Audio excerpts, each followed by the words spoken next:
ಬಣ್ಣಗಳ ಹಬ್ಬ, ಸಂತೋಷ ಸಮೃದ್ಧಿಯ ಸಂಕೇತದ ಹಬ್ಬ.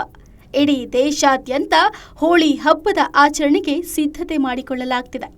ಕಲರ್ಫುಲ್ ಹೋಳಿ ಹಬ್ಬವನ್ನ ಅಷ್ಟೇ ಕಲರ್ಫುಲ್ ಆಗಿ ಆಚರಿಸೋಕೆ ಇಡೀ ದೇಶದ ಜನ ಉತ್ಸಾಹದಿಂದ ಕಾಯ್ತಿದ್ದಾರೆ.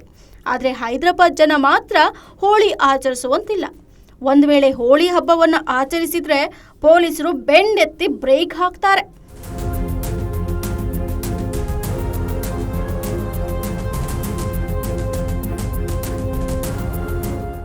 ಹೈದರಾಬಾದ್ನಲ್ಲಿ ಹೋಳಿ ಹಬ್ಬಕ್ಕೆ ಪೊಲೀಸರು ನಿಷೇಧ ಹೇರಿದ್ದಾರೆ.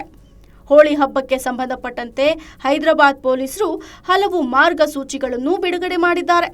ರಸ್ತೆಗಳಲ್ಲಿ, ಸಾರ್ವಜನಿಕ ಸ್ಥಳಗಳಲ್ಲಿ ಗುಂಪುಗೂಡುವುದು, ಬೈಕ್, ಕಾರ್ಗಳಲ್ಲಿ ಎಲ್ಲಂದ್ರೆ ಅಲ್ಲಿ ಓಡಾಡೋದು, ಗುಂಪಾಗಿ ಹೋಳಿ ಆಚರಿಸುವಂತಿಲ್ಲ ಅಂತ ಅಧಿಸೂಚನೆಯನ್ನು ಹೊರಡಿಸಿದ್ದಾರೆ. ಇಷ್ಟವಿಲ್ಲದ ವ್ಯಕ್ತಿಗಳಿಗೆ ಬಣ್ಣ ಬಳಿಯುವುದು, ಹೋಳಿ ನೀರು ಎರಚಾಡುವುದು ಮಾಡಿದರೆ ಮುಲಾಜಿಲ್ಲದೆ ಕ್ರಮ ತೆಗೆದುಕೊಳ್ಳೋದಾಗಿ ಎಚ್ಚರಿಕೆಯನ್ನು ಕೂಡ ನೀಡಿದೆ.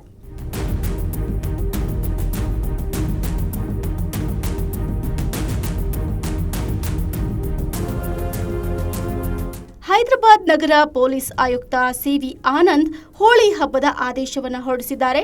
ಈ ಆದೇಶ ಮಾರ್ಚ್ 13ರಂದು ಸಂಜೆ 6 ಗಂಟೆಯಿಂದ ಮಾರ್ಚ್ 15ನೇ ತಾರೀಕು ಬೆಳಿಗ್ಗೆ 6 ಗಂಟೆಯವರೆಗೂ ಕೂಡ ಜಾರಿಯಲ್ಲಿರುತ್ತೆ.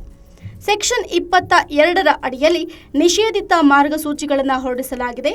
ಶಾಂತಿ ಮತ್ತು ಸಾರ್ವಜನಿಕ ಸುರಕ್ಷತೆಯನ್ನು ಕಾಪಾಡೋಕೆ ಮುಂದಾಗಿದೆ. ಹೀಗಾಗಿ ಹೋಳಿ ಹಬ್ಬಕ್ಕೆ ನಿಷೇಧ ಹೇರಲಾಗಿದೆ.